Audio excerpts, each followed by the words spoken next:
A single slap. That's all it took. Not a gunshot in the dead of night or a hostile takeover in a boardroom, but the sharp, ugly sound of a hand striking a cheek in a room full of whispers and champagne.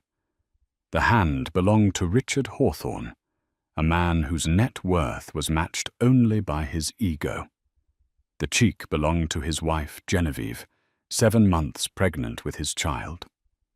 And the audience, his new younger mistress, Tiffany, who watched with a triumphant smirk. Richard believed he was untouchable, a king in his glass castle. He thought the slap was an ending. He had no idea it was the beginning. Because while he slept off his victory, a quiet, calculated storm was gathering. And by the time the sun rose over the city, his entire empire would have a new owner. The Hawthorne penthouse wasn't a home. It was a statement. Perched 50 floors above the sprawling metropolis, its floor-to-ceiling windows offered a god's-eye view of the world Richard Hawthorne believed he owned. Every surface was polished to a mirror shine. Italian marble, exotic woods, and gleaming chrome that reflected a life of curated perfection. It was a space designed to intimidate, to showcase power, and for Genevieve Hawthorne, it had become the most beautiful prison in the world. For 5 years, she had played her part flawlessly. The intelligent, elegant wife of the financial titan, Richard Hawthorne. She had been a corporate lawyer once, sharp and ambitious, with a promising career ahead of her at a top-tier firm. Then she met Richard. He was a force of nature, charming, relentless, and dazzling. He had swept her off her feet with grand gestures and promises of a world she'd only read about. He'd convinced her to leave her career behind, arguing that his was more than enough for both of them. "I need a partner, Jenna," he'd said, his voice like warm honey. "Not another employee. I need you by my side, helping me build our legacy." And she had believed him. In the beginning, it was intoxicating. The galas, the travel, the sheer, breathtaking luxury. She hosted his dinners, charmed his business partners, and became the serene, smiling face of the Hawthorne dynasty. But slowly the gilding on the cage began to chip away, revealing the cold iron bars beneath. Richard's charm was a tool switched on for an audience and off in private. His affection was transactional. The gifts became apologies for his absences, the compliments a prelude to a demand. His control was absolute, yet subtle. He didn't forbid her from seeing her old friends. He simply scheduled a last-minute, critically important client dinner on the same night. He didn't criticize her intelligence. He just patronizingly called her sweetheart when she offered an opinion on financial matters, gently reminding her that she was out of the game now and should leave the heavy lifting to him. He isolated her so expertly that she barely noticed it was happening until she found herself standing in a crowd of 100 people at one of their parties, feeling utterly alone. The pregnancy had changed everything. For Genevieve, it was a miracle, a tiny, fluttering promise of unconditional love. She had hoped it would change Richard, too. Soften his hard edges and remind him of the legacy he was so obsessed with building. For a brief time, it seemed to work. He was attentive, parading her and her burgeoning belly around like his newest, most prized acquisition. He commissioned a nursery that cost more than her childhood home and hired the best doctors in the country. But the novelty soon wore off. His attention drifted. The late nights at the office returned smelling faintly of a perfume that wasn't hers. His phone, once left carelessly on the nightstand, was now perpetually face down and passcode protected. Genevieve wasn't naive. She knew. The whispers among the city's elite were barely whispers at all. They were spoken in hushed but clear tones in the powder rooms of exclusive clubs and over brunches at Michelin-starred restaurants. The name on everyone's lips was Tiffany Monroe, a 24-year-old Instagram model with ambitions as transparent as her designer dresses. Genevieve had tried to confront him once, calmly, rationally. "Richard, are you seeing someone else?" He hadn't even had the decency to look her in the eye. His gaze fixed on the stock ticker running across the giant screen in his home office. "Don't be dramatic, Genevieve. I'm a busy man. You're emotional because of the pregnancy. Why don't you go buy yourself a new handbag? Get the Birkin you were looking at." He dismissed her feelings and their marriage with a casual wave of his hand, reducing her concern to a hormonal whim that could be placated with expensive leather. That was the moment. The last vestiges of love in her heart curdled into something else. Something cold, hard, and patient. She was a lawyer, after all. She had been trained to see every angle, to anticipate every move, and to prepare for the worst-case scenario. And Richard Hawthorne, in all his arrogant glory, was about to become her worst-case scenario. Her old mentor, Arthur Pembroke, a lion of the legal world now in semi-retirement, had warned her when she married Richard. "Be careful, Genevieve," he'd said over a quiet lunch. "Men like Hawthorne don't build empires, they conquer them, and they demand utter fealty from everyone in their kingdom, especially their queen." He had helped her structure the prenuptial agreement. Richard's lawyers had been ferocious, but Genevieve, guided by Arthur, had been smarter. She'd fought for clauses they'd dismissed as standard boilerplate. And deep within the labyrinthine document, unseen and underestimated by Richard's team, who were focused only on the division of assets. In a standard divorce was a particular section Arthur had called Project Nightingale. It was a fail-safe, a dead man's switch of sorts. It wasn't about divorce. It was about a catastrophic breach of trust so severe and so public that it constituted a fundamental destruction of the marital contract. It granted her unilateral and immediate power of attorney over a specific set of holding companies if certain conditions were met. Richard had signed it without a second thought, laughing with his attorney about how thorough his little lawyer fiancé was. He had no idea he had just handed her the keys to his kingdom. The upcoming annual Heart of the City charity gala was the pinnacle of the social season. Richard was being honored. It was a night meant to celebrate his philanthropy, to whitewash his ruthless business practices with a veneer of generosity. Genevieve knew it would be a spectacle. She also had a gnawing certainty that Richard, emboldened by the public adoration, would do something reckless. A week before the event, her private investigator, a discreet man named Mr. Jones, confirmed her fears. He sent a single encrypted file to her laptop. It contained photos. Richard and Tiffany Monroe dining at a private club. Richard and Tiffany, his hand possessively on her back, entering a boutique hotel. Richard and Tiffany laughing on the balcony of a hotel suite, a bottle of champagne between them. Genevieve stared at the screen, her heart a block of ice in her chest. The pain was sharp, but it was quickly overshadowed by a terrifying clarity. She looked down at her swollen belly, feeling the gentle kick of the life inside her. This was no longer about her pride. It was about her child. Her child would not be raised in the shadow of this man's disrespect. Her child would not be a pawn in his games, or a footnote in the story of his affairs. She picked up her phone and made a call. "Arthur," she said, her voice steady. "It's Genevieve. I think the nightingale might need to sing soon." There was a pause on the other end.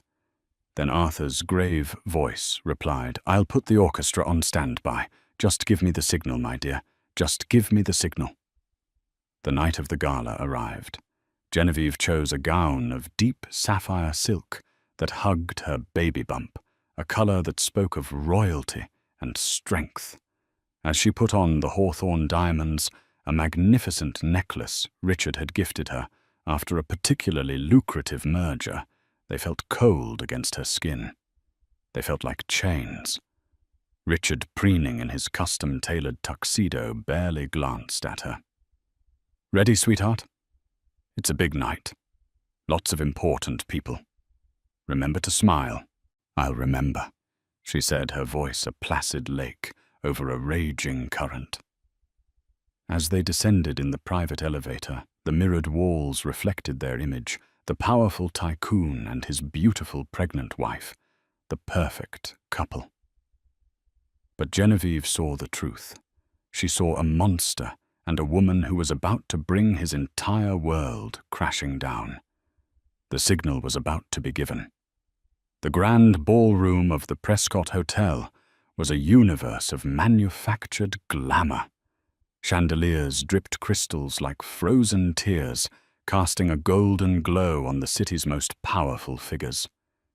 The air hummed with the sound of clinking glasses, forced laughter, and the relentless orchestra playing just loud enough to drown out the sincerity of any real conversation.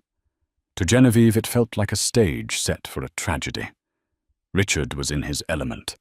He moved through the crowd like a shark, all teeth and predatory charm. He accepted backslaps, shook hands, and basked in the glow of adoration. Genevieve remained at his side, a silent, smiling prop. She saw the glances from the other wives, a mixture of pity and envy. They pitied her for her husband's well-known indiscretions, but they envied her for the very cage she was trapped in. An hour into the affair, Genevieve saw her. Tiffany Monroe. She hadn't come in discreetly. She'd made an entrance. She wore a crimson dress, so scandalously cut it seemed held together by ambition alone. It clung to her surgically perfected curves, a stark and deliberate contrast to Genevieve's elegant maternity gown. She wasn't a guest at a table. She floated near the bar, a seaman waiting for her ship to come in. Her eyes fixed on Richard. Richard, who was in the middle of a conversation with the mayor, saw her too. A flicker of something annoyance mixed with arousal crossed his face. He excused himself and made his way towards the bar, leaving Genevieve standing with the mayor's bewildered wife. It was a public, deliberate snub. The first of the evening. Genevieve watched them. Richard didn't touch Tiffany, not yet, but the intimacy was there. The low murmur of their voices, the way he leaned in the proprietary look in his eyes. The whispers in the room, which had been a low hum, began to grow in volume. People shifted their gaze from Richard and Tiffany back to Genevieve, watching for her reaction. She gave them none. She simply stood a marble statue of grace, her hand resting protectively on her stomach. The main event of the evening was Richard's speech. He took the stage to thunderous applause, accepting the Philanthropist of the Year award. He spoke eloquently, his voice resonating with false humility. He talked about community, about giving back, about legacy. He even mentioned his beautiful, supportive wife, Genevieve, who is carrying our future, the next generation of the Hawthorne family. The hypocrisy was so profound, it was almost breathtaking. As the crowd applauded, Genevieve felt a wave of nausea that had nothing to do with her pregnancy. While the room gave him a standing ovation, Richard's eyes scanned the crowd and found Tiffany. He gave her a subtle, almost imperceptible nod. It was a shared moment of triumph, and Genevieve was not a part of it. After the speech buoyed by the applause and several glasses of scotch, Richard's arrogance swelled to its breaking point. He strode back to Genevieve not to thank her, but to lead her towards a quieter alcove near the French doors that led to a terrace. She thought for a foolish second that he might apologize for his behavior. She was wrong. Waiting for them in the alcove, a smirk playing on her lips, was Tiffany Monroe. "Richard, what is this?" Genevieve asked, her voice dangerously low. "Genevieve, Tiffany," Tiffany Genevieve. He said the words, slurring slightly. He seemed to find the situation amusing, a display of his ultimate power. He could have both of them here in the same room. Tiffany looked Genevieve up and down, her gaze lingering on her baby bump, with undisguised contempt. "So you're the wife," she said, her voice dripping with condescension. "Richard's told me so much about you." "I'm sure he has," Genevieve replied. Her eyes locked on Richard. "This is wildly inappropriate." "Oh, relax, sweetheart," Richard scoffed, draping an arm casually around Tiffany's shoulders. "Tiff's a friend. I wanted you two to meet. We're all adults here." "A friend?" Genevieve's voice was like chipping ice. "Is that what you call the woman you're sleeping with? The woman you flaunt in front of the entire city while your pregnant wife stands by your side?"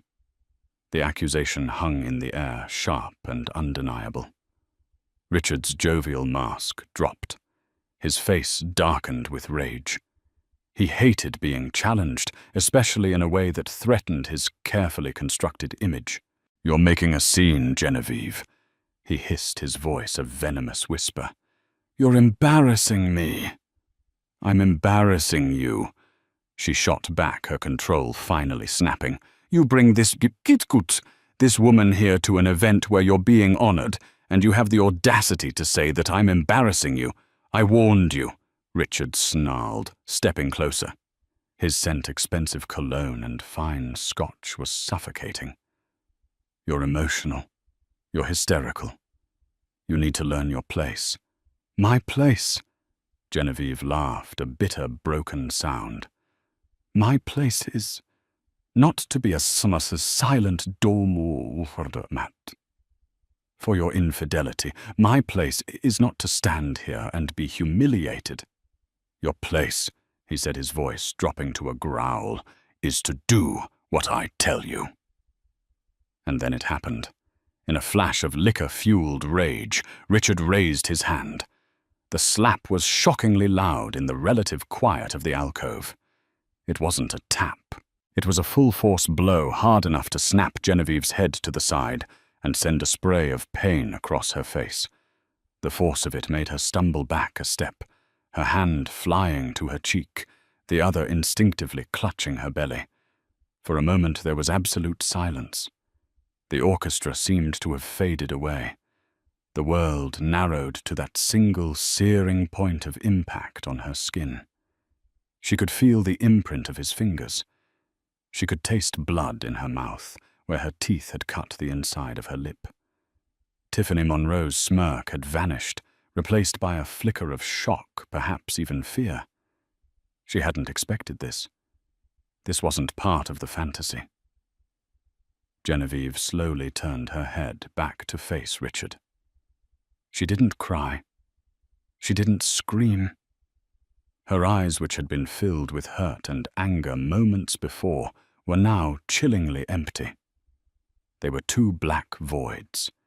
It was the look of a person who had just crossed a threshold from which there was no return.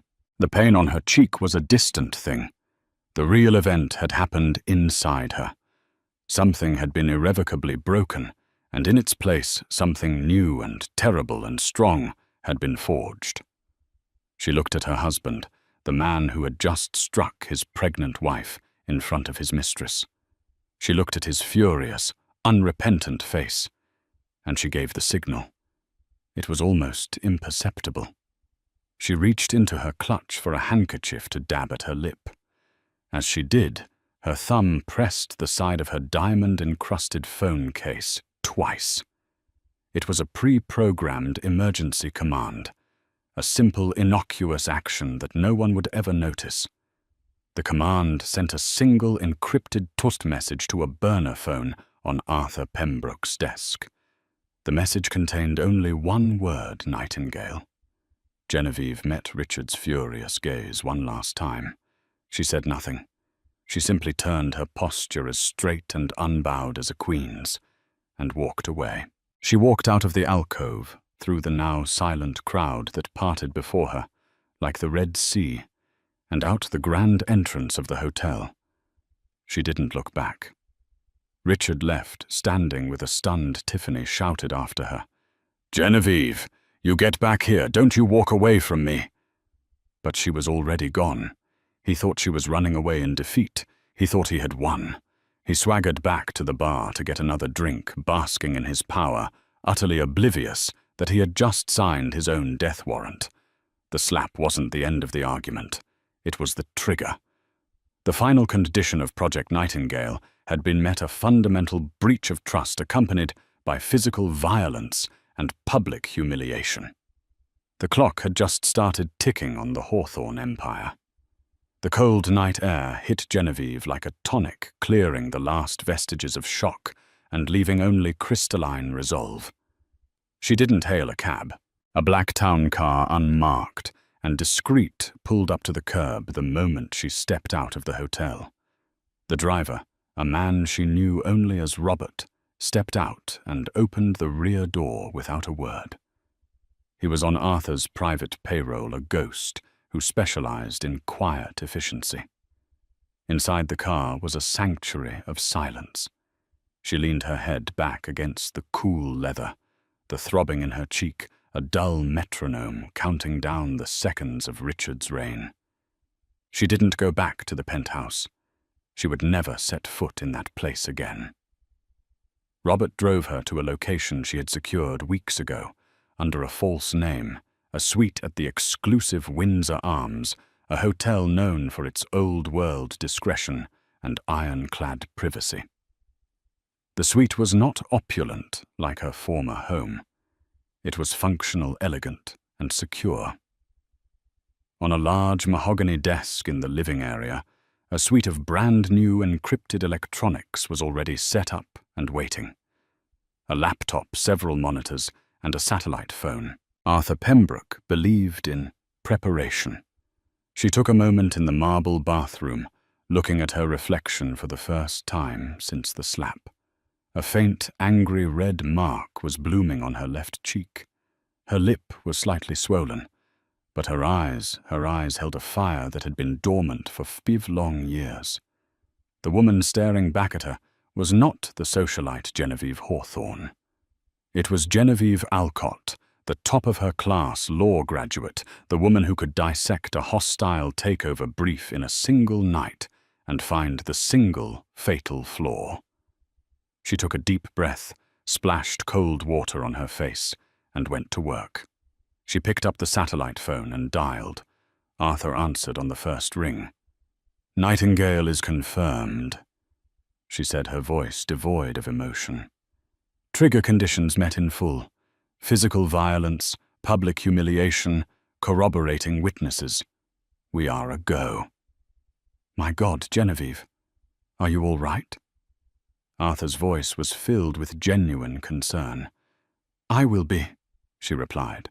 "Is the team ready?" "They've been on standby for the last hour, ever since your text. Legal finance and cyber ops, my best people. They are awaiting your command."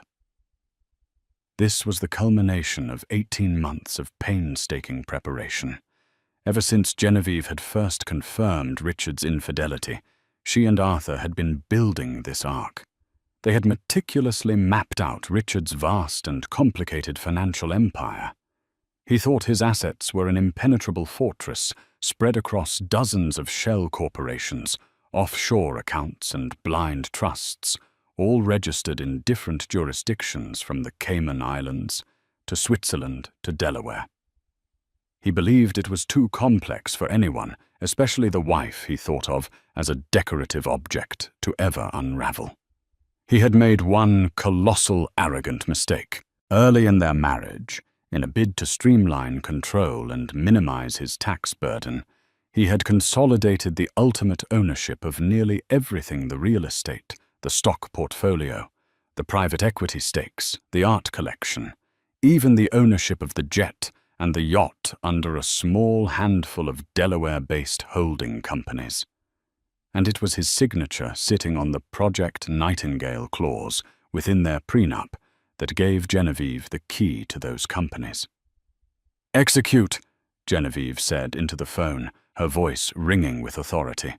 Phase 1 effective immediately. Executing, Arthur confirmed. Across the city and around the world, a ghost army came to life. In London, a legal team Arthur had on retainer was already awake, it being the middle of the night. They received a single coded email. They immediately began filing the pre-drafted notarized paperwork with the relevant international authorities, citing the power of attorney now activated by the trigger clause. They were transferring ownership of Richard's European stock holdings and his Swiss bank accounts. The documents were ironclad, bearing Richard's own signature from years ago.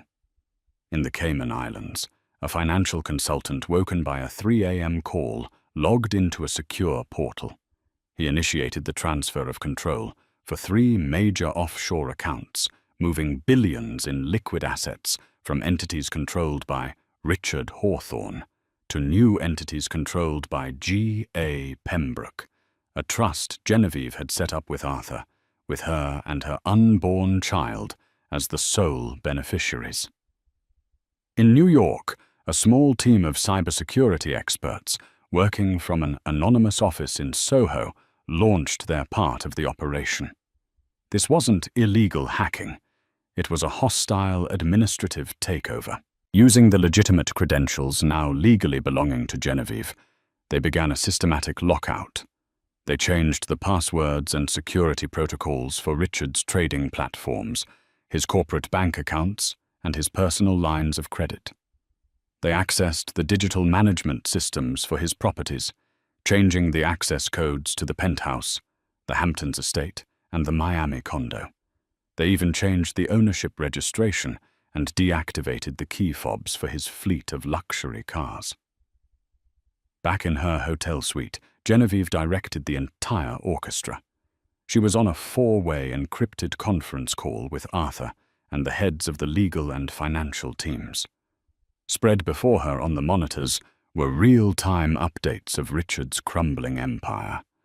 She watched as asset after asset turned from red Hawthorne-controlled to green Pembroke Trust-controlled.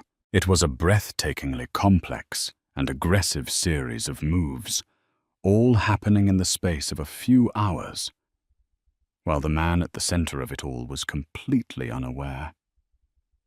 Meanwhile, Richard Hawthorne was celebrating his victory. After Genevieve had stormed out, he had put on a show of nonchalance, laughing it off to the few who dared to ask.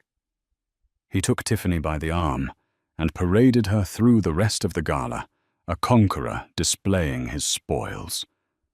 They left the hotel together, paparazzi cameras flashing, and went to Richard's favorite downtown haunt for a nightcap.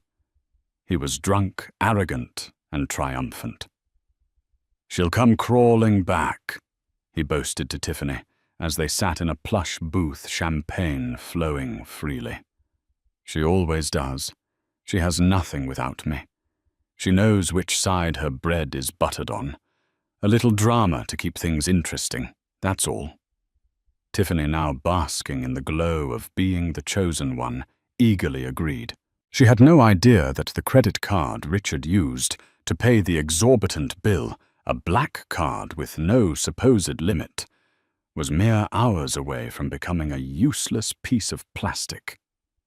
They finally stumbled back to the Hawthorne penthouse around 4 a.m.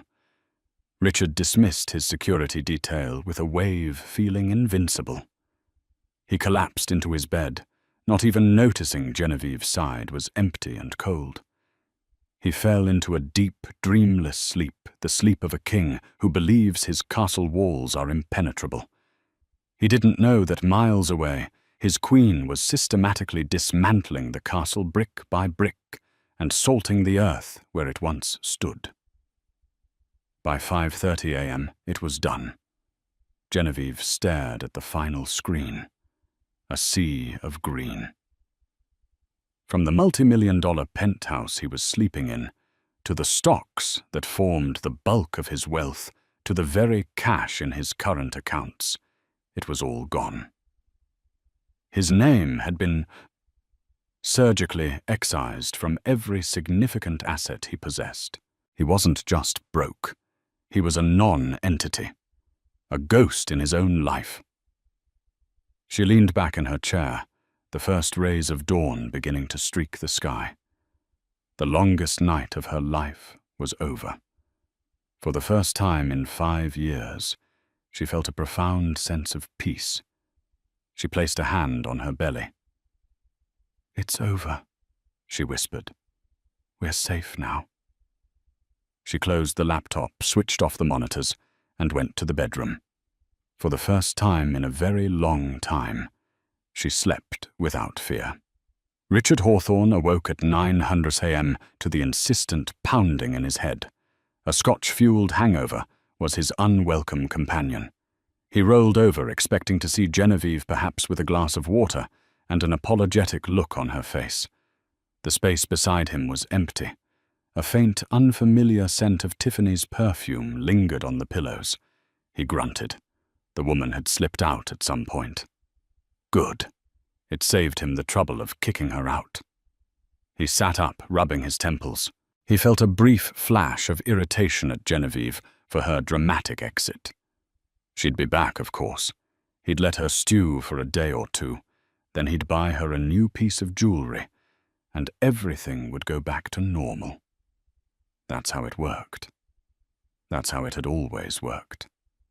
He reached for his phone on the nightstand to check the morning markets. He frowned. No service. Strange. The penthouse had its own dedicated signal booster. He tried to connect to the Wi-Fi. Access denied. A flicker of annoyance. He'd have to call building maintenance. He got out of bed and walked to the kitchen to get some coffee. He pressed the button on his $1,000 espresso machine. Nothing happened. He checked the plug. It was in. He looked at the smart home control panel on the wall. The screen was black. A building-wide power outage, unlikely in a place like this. Slightly irritated, he decided to just get dressed and head to the office. He'd grab coffee on the way. He showered, dressed in a crisp Brioni suit, and headed for the elevator. He pressed the button. The light didn't come on. He pressed it again harder. Nothing. He tried the service elevator. Same result. He was trapped on the 50th floor. Now the annoyance was turning into genuine anger. He called his building manager's office from the landline, which was miraculously still working. "Mr. Hawthorne," the manager said, his voice unusually formal. "Good morning. We were notified of a change in ownership for the penthouse unit early this morning. Our instructions are that all services, including elevator access, are to be restricted pending authorization from the new owner's representatives." Richard felt a cold laugh bubble in his chest. "A change in what?" "Don't be ridiculous, Ben. There's been a mistake. Some kind of clerical error. Get my elevator turned on." "I'm sorry, sir," Ben said, his voice firm. "My instructions come from Pembroke Legal Group. They are very clear. I cannot override them." Pembroke, Arthur Pembroke. Genevieve's old mentor. What the hell was going on? A knot of unease began to twist in Richard's stomach. He hung up and immediately dialed his personal banker, Jonathan Pierce, at Sterling Chase Private Bank. Jonathan was more than a banker. He was a friend. They played golf together. "Richard, big night last night, I hear," Jonathan said cheerfully. Jonathan cut the chatter. "I'm having some bizarre issues here. I need you to look into something. My building manager is claiming my penthouse has a new owner, and my electronics are all dead. It's got to be some kind of prank or a massive screw-up." There was a pause, followed by the soft clicking of a keyboard. The silence stretched. "Jonathan," Richard prompted, his voice sharp. "Richard." Jonathan's voice was different now, strained. I'm looking at your portfolio right now. Or what was your portfolio?" "Richard." "What the hell did you do? What did I do?" What are you talking about? According to the documents filed with us at 010 Zorwar GMT, under a power of attorney clause invoked by Pembroke Legal. One hunt of your assets held at this bank, your primary checking, your money market accounts, your entire securities portfolio were transferred out. The accounts were then closed. Richard, your net balance with Sterling Chase is 0. The phone felt slippery in Richard's hand. That's impossible. That's theft. Sue them, freeze everything. We can't, Jonathan said, his voice barely a whisper. The paperwork is impeccable, Richard. It's got your signature on it. It's a contingency clause from your prenuptial agreement. Our legal department has already reviewed it. It's ironclad. We have to comply. Panic, cold and sharp, pierced through Richard's hangover. This was a nightmare. It had to be. He hung up on Jonathan and frantically tried to log into his E-Trade Pro account on his laptop. The password had been changed. He clicked Forgot Password. The recovery email wasn't his. It was a coded address he didn't recognize. He ran to his walk-in closet to the safe, hidden behind a fake panel where he kept emergency cash and bearer bonds. He punched in the code. Access denied. The code had been changed. He felt the walls of his penthouse, his beautiful glass castle, begin to close in. He was a prisoner in a home that was no longer his. He was locked out of a fortune that had vanished overnight. He called his head of security. Get the cars. Get me out of here. I'm sorry, Mr. Hawthorne, the man replied, his voice stiff. We received a notification from the leasing company. The contracts for all vehicles under your name have been terminated, and the cars have been remotely disabled. A repossession team is on its way. The phone clattered from his hand. He stumbled back and sank onto a ridiculously expensive sofa that he no longer owned. The scope of the catastrophe began to dawn on him. This wasn't a mistake. This wasn't a prank. This was a coup. A systematic, brutally efficient annihilation of his entire existence. Genevieve. It had to be her. The quiet, docile wife he had so casually dismissed. The sweetheart who was out of the game. She had done this. The thought was so preposterous, it was almost unbelievable, yet it was the only possible explanation. Project Nightingale. That forgotten clause. The thing he'd laughed about, rage pure and undiluted, replaced the panic. How dare she? After everything he'd given her, the lifestyle, the diamonds, the prestige, he had created her and she had turned on him. He had to find her. He had to confront her, force her to reverse this. He still had one asset they couldn't touch, his own formidable presence, his power to intimidate and command.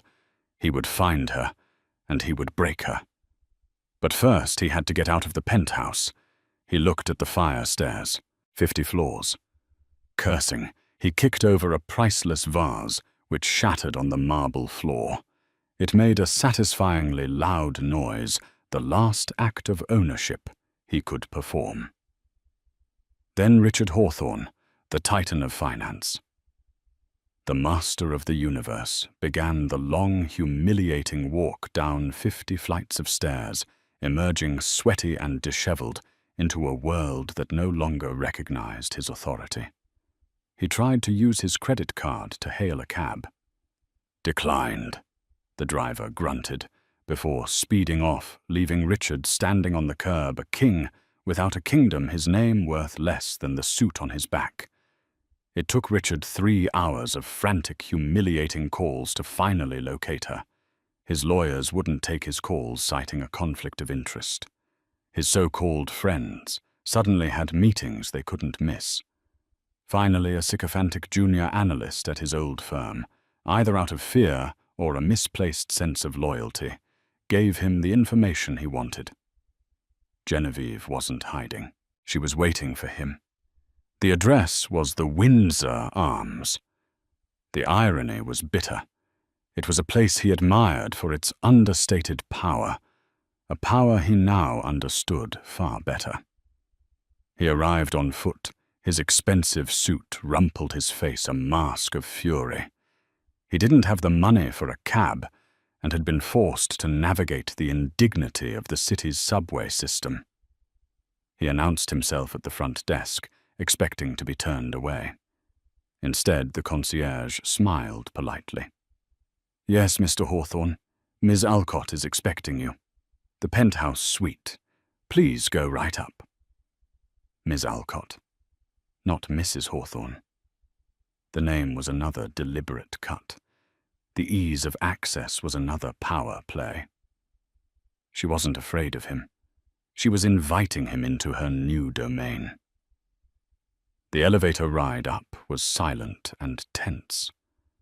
When the doors opened directly into the suite's foyer, he saw her. She was standing by a window overlooking the park, bathed in the afternoon light. She wore a simple cream-colored cashmere dress. She wasn't wearing a single piece of Hawthorne jewelry. Her face was serene, and the faint bruise on her cheek, now a pale yellow-green, seemed less a mark of injury and more a badge of honor. Standing beside her, a formidable and silent guardian, was Arthur Pembroke. "Genevieve," Richard growled, stalking into the room. "What is the meaning of this madness? You will call it off right now." Genevieve turned to him, her expression unreadable. "There's nothing to call off, Richard. This is not a negotiation. This is a notification. Please have a seat. You look stressed." Her calmness infuriated him more than any screaming match could have. He ignored the offered chair. "A notification. You steal my entire life's work, everything I've built, and you call it a notification. I will destroy you for this. I will bury you in litigation for the rest of your life." Arthur Pembroke stepped forward slightly. "I wouldn't advise that, Richard," he said, his voice calm but layered with steel. "Every action taken was 100% legal, executed according to a contract that you yourself signed. Any lawsuit you file will be summarily dismissed. And given that all your funds have been legally transferred, I must ask who will be paying for your legal team." Richard's jaw clenched. He turned his glare back to Genevieve. "Why? After everything I gave you, the houses, the cars, the clothes, I gave you a world you could only dream of." For the first time, a flicker of emotion crossed Genevieve's face. It was not sadness, but a profound, weary pity. "You gave me things, Richard," she said softly. "You never gave me respect. You thought of me as your most valuable possession, and you treated me accordingly. You isolated me, belittled me, and when I finally dared to have a voice, you silenced it with your hand." She touched her cheek lightly. "That slap. It wasn't the reason I did this. It was just the catalyst. It was the moment I realized that if you could do that to me, your wife in public, what would you do to our child behind closed doors? What kind of legacy would you be building for him? A legacy of cruelty, of disrespect, of learning that love is conditional and power is everything. This is about our child," he scoffed, incredulous. "You've left him with nothing. You've ruined his future." "On the contrary," Genevieve said, walking over to the desk. She picked up a single file folder and handed it to him. "I have secured it." Richard snatched the folder and ripped it open. His eyes scanned the documents inside, and the last bit of color drained from his face. It was the charter for a new entity, the Alcott Pembroke Foundation. 50% of your liquid assets," Genevieve explained calmly, "have been placed into an irrevocable trust for our child." He will be cared for, educated, and want for nothing. He will have every opportunity, but he will not be raised with the corrosive sense of entitlement that you have. The principal cannot be touched by anyone, myself included, until his 25th birthday. Richard's hands were shaking as he read further. The other 50%, she continued, along with the proceeds from the liquidation of all properties, vehicles, and art, will be used to endow this foundation. Its mission will be to provide legal aid, shelter, and financial support for women and children who are victims of domestic abuse at the hands of powerful men. Your name, your legacy will be to fund the recovery of every woman you are a type of. He looked up from the papers, his eyes wide with horror. She hadn't just taken his money. She had weaponized it against everything he was. She had turned his monument to greed into a monument of restitution. It was a checkmate so complete, so philosophically perfect, it left him breathless. The penthouse you woke up in this morning. It's being sold.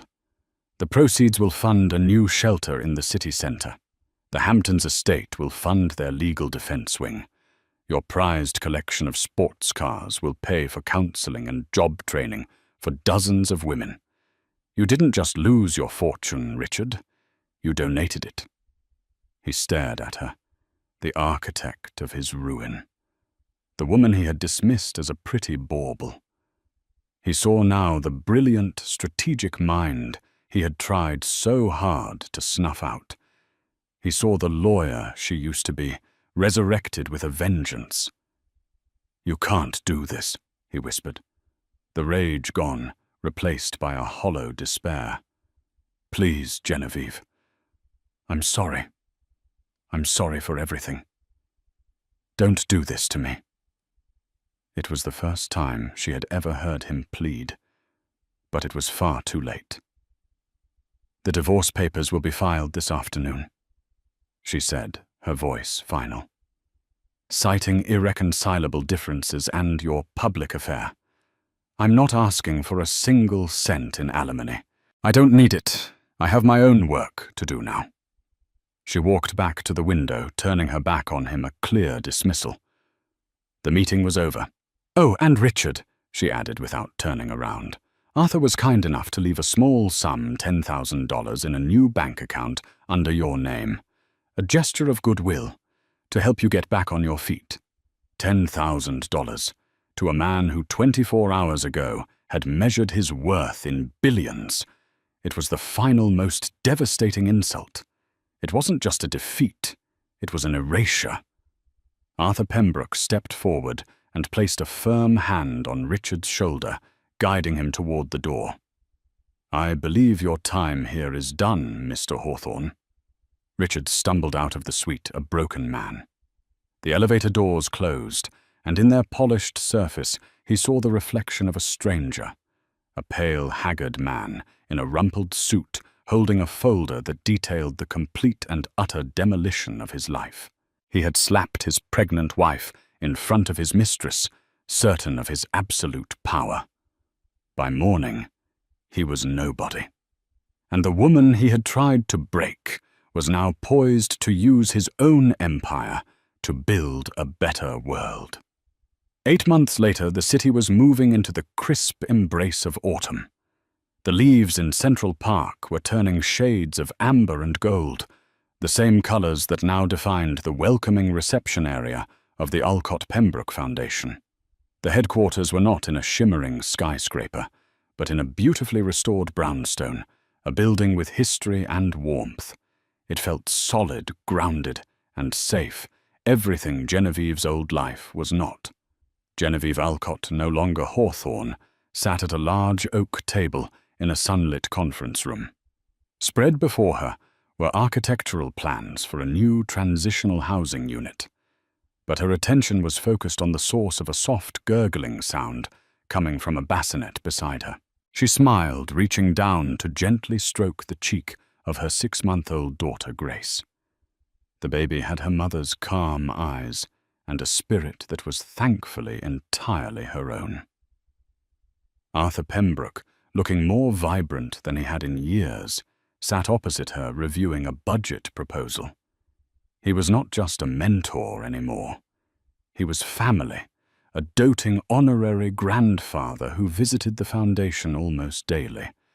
The construction bids for the West Side shelter came in under budget, he announced, a proud twinkle in his eye. Your reputation precedes you, Jenna. Contractors are lining up to be associated with the foundation. It's good for their image. Genevieve laughed, a genuine, easy sound. Let them have the good press, as long as the work gets done and the women who come to us have a safe place to land. Her life was now a whirlwind of board meetings, fundraising, site visits, and strategy sessions. She worked harder than she ever had as a corporate lawyer. But this work filled her with a profound sense of purpose that no multi-million-dollar merger ever could. The story of Richard Hawthorne's fall and the subsequent rise of the foundation had become a national sensation. Genevieve, once a footnote in the society pages, was now a celebrated advocate, a symbol of quiet strength.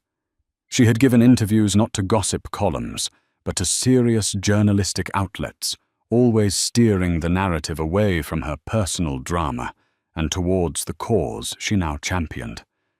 She had turned her pain into a platform. Meanwhile, across town, Richard Hawthorne stared at the flickering screen of a second-hand laptop. His world had shrunk to the four walls of a cramped one-bedroom apartment in a nondescript building with peeling paint in the hallway. The $10,000 had run out months ago. He had tried to get back into the game, calling old contacts, but his name was poison. No one would touch him. The public humiliation, compounded by the story of the foundation funded by his own fortune, had made him a pariah. He was a cautionary tale, told over expensive lunches he could no longer afford.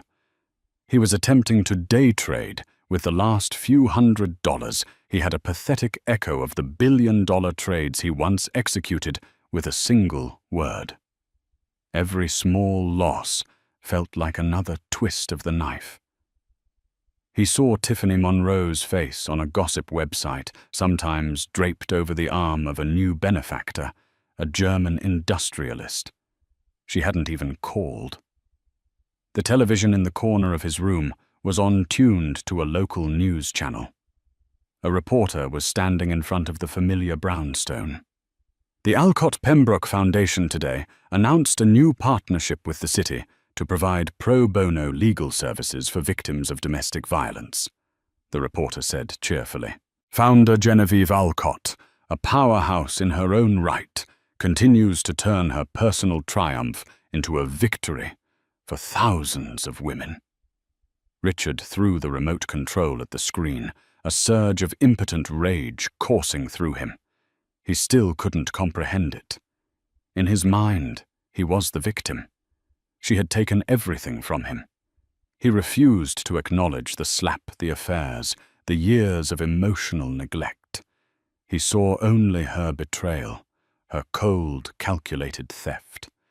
He had not learned a single thing. His arrogance was the one asset she hadn't been able to strip from him, and it was the very thing that kept him trapped in his own bitter prison. Back at the foundation, Genevieve stood up and lifted Grace from her bassinet, holding her close. The baby smiled, reaching a tiny hand up to touch her mother's face. Genevieve looked out the window at the bustling street, at the world she was now actively trying to improve. She had lost a husband, a home, and a life of unimaginable luxury. But she had gained herself. She had secured a future for her daughter, not of empty wealth, but of meaningful worth. Richard's legacy was a pile of ash. Hers was being built brick by brick, life by life, a fortress of hope rising from the ruins of a gilded cage. And it was a legacy that would last. And so Richard Hawthorne's gilded world didn't just crack. It was systematically dismantled and repurposed. He learned the hard way that true power isn't measured in stock portfolios or penthouses, but in the resolve of a person you've pushed too far. Genevieve Alcott didn't just seek revenge. She sought justice and transformation. She took the resources built on arrogance and greed and forged them into a shield for the vulnerable, creating a legacy for her child, built not on wealth, but on worth. Her story is a stark reminder that underestimating someone can be the most expensive mistake you ever make, and that from the ashes of a painful ending, a powerful new beginning can rise. What do you think of Genevieve's plan? Was it a masterclass in justice, or did she go too far? Let us know your thoughts in the comments below. We read every single one. If you were moved by this story of strength and consequence, please smash that like button, share this video with someone who needs to hear it, and make sure you subscribe to our channel for more incredible true-life dramas. Don't forget to hit that notification bell so you never miss a single story. Thanks for watching, and we'll see you in the next one.